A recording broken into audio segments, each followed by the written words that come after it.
ನಮಸ್ಕಾರ. ಆಹಾರ, ಆರೋಗ್ಯ, ಅಧ್ಯಾತ್ಮ ಈ ಸಂಸ್ಕಾರದ ಬೆಳಕಿಗೆ ತಮ್ಮೆಲ್ಲರಿಗೂ ಸ್ವಾಗತ, ಸುಸ್ವಾಗತ. ಇವತ್ತು ನಮ್ಮೊಂದಿಗಿದ್ದಾರೆ ಡಾಕ್ಟರ್ ಶಿಲ್ಪಾ ಎಚ್ ಧ್ರುವಕುಮಾರ್. ಅವರು MD in biochemistry from Saint John's medical college ಇಂದ ಮಾಡಿ, stress psychology in health care professionals ನ ಲಂಡನ್ ಸ್ಕೂಲ್ ಆಫ್ ಬಿಸ್ನೆಸ್ ನಿಂದ ಮಾಡಿ, MBBS ನಲ್ಲಿ 5 ಗೋಲ್ಡ್ ಮೆಡಲ್ ತಗೊಂಡು ರಾಜೀವ್ ಗಾಂಧಿ ಯೂನಿವರ್ಸಿಟಿಗೆ ಟಾಪರ್ ಆಗಿ, ಈಗ professor head of the department of lab director in medical college, that is Chandrasagar medical college ಅಲ್ಲಿ ಇದ್ದಾರೆ. ಇವತ್ತು ವಿಶೇಷವಾಗಿ ನಾವು ವೈಶಾಖ ಮಾಸದ ಕೃಷ್ಣ ಪಕ್ಷದ ಪ್ರತಿಪದದ ಈ ಶನಿವಾರದಂದು ಮಹರ್ಷಿ ನಾರದ ಮುನಿಗಳ ಜಯಂತಿಯನ್ನ ಆಚರಿಸ್ತಾ ಇದ್ದೀವಿ.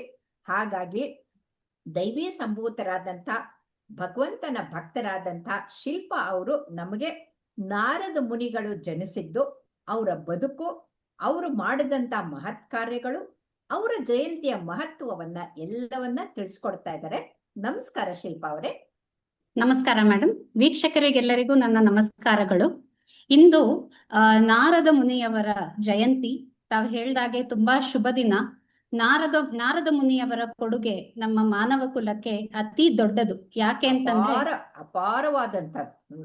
ಹೌದು, ಭಕ್ತಿ ಯೋಗವನ್ನು ಅವರೇ ಒಂದು ನಿದರ್ಶನ ಮಾಡಿ, ಭಕ್ತಿ ಯೋಗಕ್ಕೆ ನಾವೇನ್ ಹೇಳ್ತೀವಿ, ಒಂದು ಜೀವಂತ ನಿದರ್ಶನ ಅಂದ್ರೆ ತಪ್ಪಾಗ್ಲಾರ್ದು. ಭಕ್ತಿ ಯೋಗವನ್ನು ಇಡೀ ಎಲ್ಲ ಜಗತ್ತಿಗೆ ತೋರಿಸ್ಕೊಟ್ಟಿದ್ದವರು ನಾರದ ಮುನಿಗಳೇ.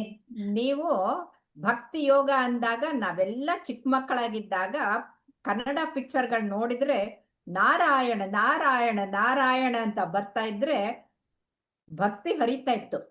ಆದ್ರೆ ಎಲ್ರು ಆ ಪಿಕ್ಚರ್ ನೋಡಿದವ್ರು ಏನ್ ಅನ್ಕೊಳ್ತಾ ಇದ್ರು ಅಂದ್ರೆ, ಇವ್ರು ಬಂದ್ಬಿಟ್ಟು ಅಲ್ಲಿಂದ ಇಲ್ಲಿಗೆ ಇದ್ ಮಾಡ್ಬಿಟ್ಟು ಏನೋ ಬತ್ತಿ ಇಡ್ತಾ ಇದ್ದಾರೆ ಅಂತ. ಅದು ತಪ್ಪು. ನಾರದ ಮುನಿಗಳು ಅವರು ದೇವದೂತರು, ದೇವರ್ಷಿಗಳು, ಋಷಿಗಳು ಸಾಮಾನ್ಯರು. ಮಹರ್ಷಿಗಳು ಅಂದ್ರೆ ನಮ್ಮ ಮಹರ್ಷಿಗಳು ವಶಿಷ್ಠರು ಈಗ ತಾನೇ ನಾವು ಆಚರಿಸಿದೀವಿ. ಅದಕ್ಕಿಂತ ಮೇಲೆದು ದೇವರ್ಷಿಗಳು ಅಂದ್ರೆ ದೇವದೂತರಾಗಿ ದೇವ ದಾನವ ಮಾನವರಿಗೆ 3 ಜನರಿಗೂ ಲೋಕ ಕಲ್ಯಾಣಕ್ಕಾಗಿ ಒಂದು ಸಂದೇಶವನ್ನ ತಂದು ಕೊಡ್ತಾ ಇದ್ದಂಥವ್ರು ನಾರದ್ರು. ಹಾಗಾಗಿ ಅವರು ನಾರಾಯಣ ನಾರಾಯಣ ನಾರಾಯಣ ಅಂತ ಬಂದ್ಬಿಟ್ರೆ ನಾವೆಲ್ಲರೂ ಎಷ್ಟು ರೋಚಕವಾಗಿರೋ ಕತೆ ಅಂತ ಕೇಳ್ತಾ ಇದ್ವಿ. ಹೇಳಿ. ಹೌದು, ಖಂಡಿತ. ಅವರಿಗೆ ಎಲ್ಲಾ ಲೋಕಗಳಲ್ಲೂ ಸಂಚರಿಸುವ ಒಂದು ಶಕ್ತಿ, ಅನುಮತಿಯನ್ನು ಸಾಕ್ಷಾತ್ ಭಗವಂತನೇ ನೀಡಿದ್ದಾನೆ. ತ್ರಿಲೋಕ ಸಂಚಾರಿ. ಆಮೇಲೆ ಇನ್ನೊಂದು ವಿಶೇಷ ಅಂದ್ರೆ, ನಾವೆಲ್ಲ ಪುರಂದರದಾಸರ ಬಗ್ಗೆ ಕೇಳಿದೀವಿ. ನಾವು ಪುರಂದರದಾಸರನ್ನ ಸಾಕ್ಷಾತ್ ನಾರದ ಮುನಿಗಳ ಅವತಾರ ಅಂತಾನು ನಾವು ಅನ್ಕೊಳ್ತೀವಿ. ಹೌದು ಹೌದು ಹೌದು. ಯಾವಾಗ್ಲೂ ಏಕತಾರ ಹಿಡ್ಕೊಂಡು ಸಂಗೀತ ಹಾಡುವಂಥವ್ರು, ಸಹಸ್ರಾರು ದಾಸರ ಪದಗಳನ್ನ ಬರೆದಂಥವ್ರು. ಹೌದು, ಯಾಕಂದ್ರೆ ನಾರದ ಮುನಿಗಳು ಕೂಡ ಸಂಗೀತದ ಒಂದು ಸಾಗರವಾಗಿದ್ರು, ಜ್ಞಾನದ ಮೇರು ಪರ್ವತವಾಗಿದ್ರು. ಹಾಗಾಗಿ ಆ ವೀಣೆಯನ್ನ ಪ್ರಾರಂಭ ಮಾಡಿದವರು ಕೂಡ ಅವರೇ ಅಂತ ಹೇಳ್ತಾರೆ. ನಿಜ. ಹೌದು, ನಾರದ ಮುನಿಗಳು ಚತುರ್ಮುಖ ಬ್ರಹ್ಮನ ಮಾನಸ ಪುತ್ರರು. ಹೇಗೆ ನಾವು ಪ್ರಜಾಪತಿಗಳಾಗಿರ್ಬೋದು, ಸಪ್ತ ಋಷಿಗಳಾಗಿರ್ಬೋದು, ಹಾಗೇನೆ ನಾರದರು ಕೂಡ ಬ್ರಹ್ಮದೇವರ ಒಂದು ಮಾನಸ ಪುತ್ರರು. ಅವರಿಗೆ ಈ ಭಕ್ತಿ ಯೋಗ ಮತ್ತೆ ಮೋಕ್ಷದ ಮಾರ್ಗವನ್ನು ಎಲ್ಲಾ ಕಡೆ ಪ್ರಚಾರ ಮಾಡಿ, ಈ ಒಂದು ಜೀವನ ಏನಿದೆ, ಮರಣ ಹಾಗೂ ಜನನ, ಇದರಿಂದ ಮೋಕ್ಷ ದೊರೆಯೋ ಹಂಗೆ ಮಾಡುವಂತ ಒಂದು ಆದೇಶ ಇತ್ತು. ಅವ್ರೇನ್ ಮಾಡ್ತಾರೆ, ಎಲ್ಲರಿಗೂ ಪ್ರಚಾರ ಮಾಡೋ ತರ ದಕ್ಷ ಪ್ರಜಾಪತಿಯ ಮಕ್ಕಳಿಗೂ ಕೂಡ ಇದನ್ನು ಅವರು ಉಪದೇಶ ಮಾಡ್ತಾರೆ. ಹಾಗಾಗಿ ದಕ್ಷ ಪ್ರಜಾಪತಿಗೆ ಇದ್ದಂತಹ ಒಂದು ಕೆಲಸ ಅಂದ್ರೆ ಮನುಕುಲವನ್ನು ಬೆಳೆಸುವಂತದ್ದು. ಅದೇನಾಗುತ್ತೆ, ಅವರ ಮಕ್ಕಳು ಇವರ ಉಪದೇಶವನ್ನು ಕೇಳಿ ಮೋಕ್ಷದ ಹಾದಿಯನ್ನು ಹಿಡಿದು ಬಿಡ್ತಾರೆ ಅವರಿಗೆ. ಹೌದು, ಆದ್ದರಿಂದ ದಕ್ಷ ಪ್ರಜಾಪತಿಯು ಇವರಿಗೆ ಒಂದು ಶಾಪವನ್ನು ಕೊಡ್ತಾನೆ. ನಾವು ಯಾವಾಗ್ಲೂ ಜ್ಞಾನಿಗಳು ಒಂದು ಶಾಪ ಕೊಟ್ಟಾಗ ಶಾಪ ಅಲ್ಲ, ಅದು ಮನುಕುಲದ ಉದ್ಧಾರಕ್ಕಾಗಿ ಅಂತಾನೆ ಅಂತ. ಹೌದು ಹೌದು ಹೌದು. ಅವ್ರು ಏನ್ ಹೇಳ್ತಾರೆ ಅಂದ್ರೆ, ನಿನಗೆ ಮೋಕ್ಷ ಇಲ್ದೇ ಇರ್ಲಿ, ನೀನು ಎಲ್ಲಾ ಕಡೆ ಹಿಂಗೆ ಸಂಚಾರ, ಒಂದ್ ಕಡೆ ನಿಲ್ದೆ ಎಲ್ಲಾ ಕಡೆ ಸಂಚಾರ ಮಾಡ್ತಾ ಮಾಡ್ತಾ ಮಾಡ್ತಾ ಒಂದು ದೇವದೂತನಾಗಿ ಎಲ್ಲಾ ಕಡೆನೂ ಸಂಚಾರ ಮಾಡೋ ಹಂಗೆ ಆಗ್ಲಿ ಅಂತ ಒಂದು ಶಾಪನೋ, ಅದು ನಮಗೆ ವರ, ಮನುಕುಲಕ್ಕೆ ವರ. ಅವರಿಗೆ ಒಂದು ಶಾಪ ಅಂತ ಪುರಾಣ ಇದೆ, ಆ ಪುರಾಣದಲ್ಲಿದೆ. ಆದ್ದರಿಂದ ಅವರು ಅವರು ನೋಡಿ, ನೀವು ಹೇಳಿದ್ರಲ್ಲ, ಒಂದು ಶಾಪ ಇದ್ದಿದ್ದು ವರ ಆಯ್ತು ಅಂತ. ಹಾಗೆ ಅವರು ವರ ಆಗಿದ್ರಿಂದ ಮನುಷ್ಯದಿಕ್ಕೆ ಭೂಲೋಕಕ್ಕೆ ಬಂದ್ಬಿಟ್ಟು ಇಲ್ಲಿ ರತ್ನಾಕರ ಅನ್ನುವಂಥ ಬೇಡನ್ನ ಅವರು ವಾಲ್ಮೀಕಿಯಾಗಿ ಪರಿವರ್ತನೆ ಮಾಡ್ತಾರೆ. ಅಂದ್ರೆ ಇದು ನಿಜವಾಗ್ಲೂ ಶಾಪವನ್ನ ವರವಾಗಿ ಪರಿವರ್ತನೆ ಮಾಡಿದ್ದು ಅಂತ ಹೇಳ್ಬೋದಲ್ವೇ?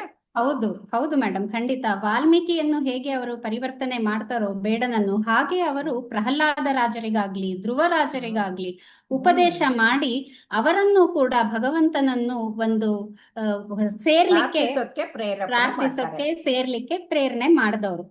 ನಾರದ ಮುನಿಗಳಿಗೆ ಹಿಂದಿನ ಜನ್ಮದ ಒಂದು ಕತೆ ಇದೆ. ಅವರು ಒಬ್ರು ಗಂಧರ್ವರಾಗಿರ್ತಾರೆ. ಗಂಧರ್ವರಾಗಿರುವಂತ ಸಮಯದಲ್ಲಿ ಒಂದು ದಕ್ಷ ಪ್ರಜಾಪತಿ ಅಂತಾನೆ ಇದೆ, ಅವರ ಒಂದು ಸಭೆಯಲ್ಲಿ ಹಾಡುವಾಗ ಅವರ ಗಮನ ಸ್ವಲ್ಪ ಅಪ್ಸರೆಯರ ಕಡೆ ಹೋಗುತ್ತೆ. ಆದ್ದರಿಂದ ಅವರಿಗೆ ಒಂದು ಶಾಪ ಬರುತ್ತೆ, ನೀನು ಮನುಷ್ಯನಾಗಿ ಹುಟ್ಟು, ಒಂದು ದಾಸಿಯ ಮಗನಾಗಿ ಹುಟ್ಟು ಅಂತ. ಇದು ಹಾಗೆ ನಮ್ಗೆ ವರ ಇದ್ದಾಗೇನೆ ಒಂದು ಋಷಿಗಳ ಸೇವೆಯಲ್ಲಿ ತೊಡಗಿದ್ದ ಒಂದು ದಾಸಿಯ ಮನೆಯಲ್ಲಿ ಹುಡ್ತಾರೆ ಅವರು. ಋಷಿಗಳು ಮತ್ತೆ ಸಂತರು ಎಲ್ಲಿ ಇರ್ತಾರೋ ಅವರ ದಾಸಿಯಾಗಿ ಸೇವೆ ಒಂದು ಮಾಡ್ತಾ ಇರೋ ಒಂದು ಹೆಣ್ಣಿನ ಗರ್ಭದಲ್ಲಿ ಹುಟ್ಟುತ್ತಾರೆ, ಅವರ ತಾಯಿಯ ಗರ್ಭದಲ್ಲಿ. ಅವರು ಏನಾಗತ್ತೆ, ಈಗ ನಾವು ಚಾತುರ್ಮಾಸ ವ್ರತ ಅಂತ ಮಾಡ್ತೀವಿ, ಎಲ್ಲರೂ ಅವಾಗ ಸಂಚಾರ ಮಾಡೋದಿಲ್ಲ. ಅವಾಗ ಎಲ್ಲರೂ ಜ್ಞಾನಿಗಳು ಋಷಿಗಳು ಒಂದ್ ಕಡೆ ನಿಲ್ತಾರೆ. ಅಂತ ಸಮಯದಲ್ಲಿ ಇವರ ಸೇವೆಯನ್ನು ಮೆಚ್ಚಿ ಆ ಋಷಿಗಳು ಇವರಿಗೆ ಎಲ್ಲ ಜ್ಞಾನವನ್ನ ಬೋಧಿಸ್ತಾರೆ. ಜ್ಞಾನವನ್ನು ಬೋಧಿಸಿ ಅವರ ಸೇವೆಗೆ ತುಂಬಾ ಮೆಚ್ಚಿರ್ತಾರೆ. ಆಮೇಲೆ ಏನಾಗುತ್ತೆ, ಅವರ ತಾಯಿ ತೀರ್ ಹೋಗ್ತಾರೆ. ಆಮೇಲೆ ಈ ಬಾಲಕ ಕಾಡಿನಲ್ಲೆಲ್ಲ ಅಲಿತಾ ಅಲಿತಾ ಅಲಿತಾ ಒಂದ್ ಕಡೆ ಸುಸ್ತಾಗಿ ಒಂದ್ ಸ್ವಲ್ಪ ನೀರ್ ಕುಡಿದು ಒಂದ್ ಮರದ ಕೆಳಗಡೆ ಅವನಿಗೆ ಅವರು ಬೋಧಿಸಿದ ಜ್ಞಾನದ ಒಂದು ಮೇರೆಗೆ ಒಂದು ತಪಸ್ಸನ್ನು ಮಾಡ್ತಾನೆ. ಆಗ ಶ್ರೀಮನ್ ನಾರಾಯಣ ವಿಷ್ಣು ಒಂದ್ ಸ್ವಲ್ಪ ಸಮಯದ ಕಾಲ ಅವನಿಗೆ ಕಾಣಿಸ್ಕೊಳ್ತಾನೆ. ಅದು ತುಂಬಾ ತುಂಬಾ ರೋಮಾಂಚನವಾಗ್ಬಿಡುತ್ತೆ ಅವ್ರಿಗೆ. ಅಷ್ಟೇ ಬೇಗ ಅವನು ಅದೃಶ್ಯನಾಗ್ಬಿಡ್ತಾನೆ.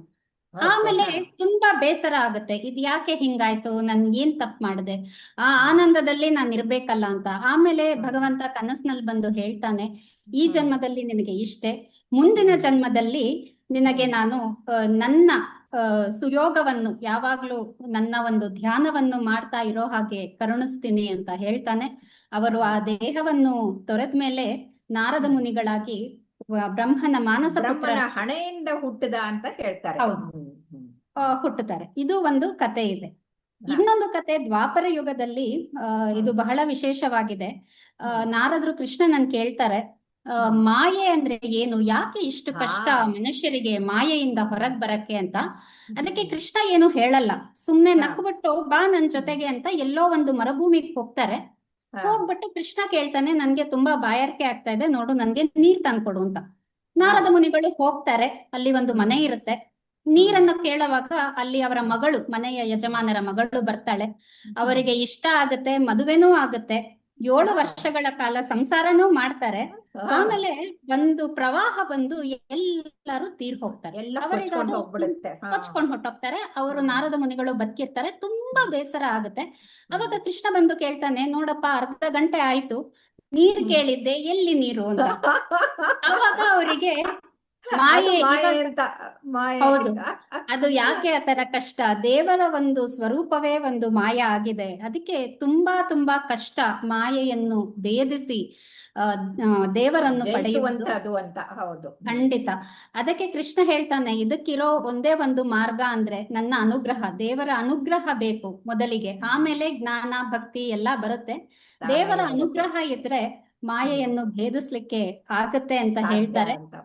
ಹೌದು. ಆಗ ಅವರು ಕೇಳ್ಕೊತಾರೆ, ನಿನ್ನೆ ಧ್ಯಾನ ಮಾಡ್ತಾ ನಿನ್ನ ಸ್ಮರಣೆಯಲ್ಲೇ ಇರೋ ಹಾಗೆ ನನ್ಗೇನಾದ್ರೂ ಮಾಡ್ಬೇಕಲ್ಲ, ಏನ್ ಮಾಡೋದು ಅಂದಾಗ ಶ್ರೀಕೃಷ್ಣ ಪರಮಾತ್ಮ ಅವರಿಗೆ ವೀಣೆಯನ್ನು ಕೊಡ್ತಾನೆ. ಮಹತಿ ಅಂತ ಅವರ ವೀಣೆಯ ಹೆಸರು. ಅದನ್ನು ಕೊಟ್ಟು, ನೀನು ಈ ವೀಣೆಯನ್ನು ಇಟ್ಕೊಂಡು ನನ್ನ ಒಂದು ಭಜನೆಗಳು ಅಥವಾ ಹಾಡುಗಳನ್ನು ರಚಿಸ್ತಾ ತ್ರಿಲೋಕವನ್ನು ಸಂಚಾರ ಮಾಡು ಅಂತ ವೀಣೆಯನ್ನು ದಾನ ಮಾಡಿ ಅವರು ಇಟ್ಕೊಂಡಿರ್ತಾರೆ.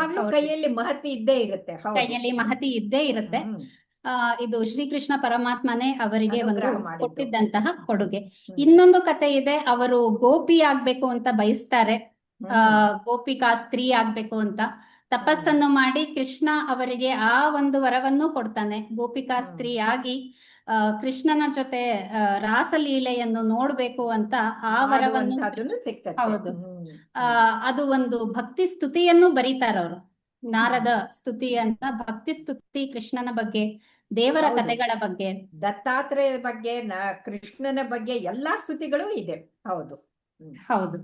ಹಾಗಾಗಿ ನಾವು ನೋಡಿದ ಹಾಗೆ ಎಷ್ಟು ಅವರ ಮಹಿಮೆ ಅಂದ್ರೆ, ನಾವಿವಾಗ ಏನು ಭಕ್ತಿ ಯೋಗ ಭಕ್ತಿ ಅಂತ ಹೇಳ್ತೀವಿ, ಅದನ್ನು ಸುಮಾರು ಮಹಾನ್ ಪುರುಷರಿಗೆ ತೋರಿಸ್ಕೊಟ್ಟಂತಹ ಒಂದು ಮಹಾನ್ ವ್ಯಕ್ತಿತ್ವ ನಾರದ ಮುನಿಗಳದು. ಅವರು ಕಲಹಪ್ರಿಯರಲ್ಲ. ಹೌದು, ಭಕ್ತಿ ಯೋಗದ ಪ್ರಿಯರಲ್ಲ. ಕಲಹವನ್ನು ಬಿಡಿಸಿ ಎಲ್ಲ ಕಷ್ಟಗಳನ್ನ ದೂರ ಮಾಡಿ ಒಂದು ಸುಂದರವಾದಂತ ಬದುಕನ್ನು ನೀವು ಹೇಳಿದಾಗ ಈ ಭಕ್ತಿಯನ್ನ ಹರಿಸಿದ್ರು ಅಂತ. ಅವರು ಈ ರತ್ನಾಕರನ್ನ ಭೇಟಿಯಾದಾಗ ಅವನು ನಾನ್ ದೇವ್ರನ್ನ ನೆನ್ಸಲ್ಲ ಅಂತಂತಾನೆ. ಅವನು ರಾಮ ರಾಮ ಅನ್ನೋಂದ್ರೆ ಅನ್ನಲ್ಲ ಅಂತಂತಾನೆ. ಅವನು ಮರ ಮರ ಮರ ಮರ ಅಂತ ಹೋಗ್ತಾನೆ. ಆ ಮರ ಮರ ಮರ ಮರ ಮರ ಮರ ಮರ ಮರ ನೀವು ಹೇಳ್ತಾ ಹೋಗಿ ಅದು ರಾಮನೇ ಆಗಿ ಹೋಗ್ಬಿಡುತ್ತೆ. ಸೊ ಹಾಗಾಗಿ ವಿಶ್ವದ ಪ್ರಥಮ ಮಹಾಕಾವ್ಯವಾದಂಥ ರಾಮಾಯಣವನ್ನ ರಚಿಸೋಕೆ ಮೂಲ ಕಾರಣನು ಇವರೇ ಅಂತ ಹೇಳ್ಬೋದು ಅಲ್ವೇ? ಹೌದು ಮೇಡಮ್. ಅವರು ಓಂ ನಮೋ ಭಗವತೆ ವಾಸುದೇವಾಯ ಅಂತ ಮಂತ್ರವನ್ನು ಧ್ರುವನಿಗೆ ಉಪದೇಶ ಮಾಡಿದ ಹಾಗೆ ಎಲ್ಲಾ ಲೋಕಕ್ಕೂ ಈ ಮಂತ್ರವನ್ನು ಉಪದೇಶ ಮಾಡಿ ಭಕ್ತಿ ಯೋಗದ ಕಡೆ ನಮ್ಮ ಮನಸ್ಸನ್ನು ಬರುವ ಹಾಗೆ ಮಾಡಲಿ ಅಂತ ನಾವು ನಾರದ ಮುನಿಗಳ ಸ್ಮರಣೆ ಮಾಡುತ್ತಾ ಈ ದಿನ ಅವರಲ್ಲಿ ಕೇಳ್ಕೊಳ್ಳೋಣ. ಖಂಡಿತ. ಓಂ ನಾರಾಯಣಾಯ ವಿದ್ಯೆ ವಾಸುದೇವಾಯ ಧೀಮಹಿ ತನ್ನೋ ನಾರಾಯಣ ಪ್ರಚೋದಯಾತ್ ಅಂತ ಹೇಳ್ತಾ ಎಲ್ಲರಿಗೂ ಮಹರ್ಷಿ ದೇವರ್ಷಿ ನಾರದ ಮುನಿಗಳ ಜಯಂತಿ ಶುಭವಾಗ್ಲಿ, ಎಲ್ಲರ ಜ್ಞಾನ ವೃದ್ಧಿಯಾಗ್ಲಿ, ಎಲ್ಲರಲ್ಲಿ ಭಕ್ತಿ ಸಾಗರ ಹರಿಯಲಿ ಅಂತ ಹೇಳೋಣ. ನಮಸ್ಕಾರಗಳು. ನಮಸ್ಕಾರ.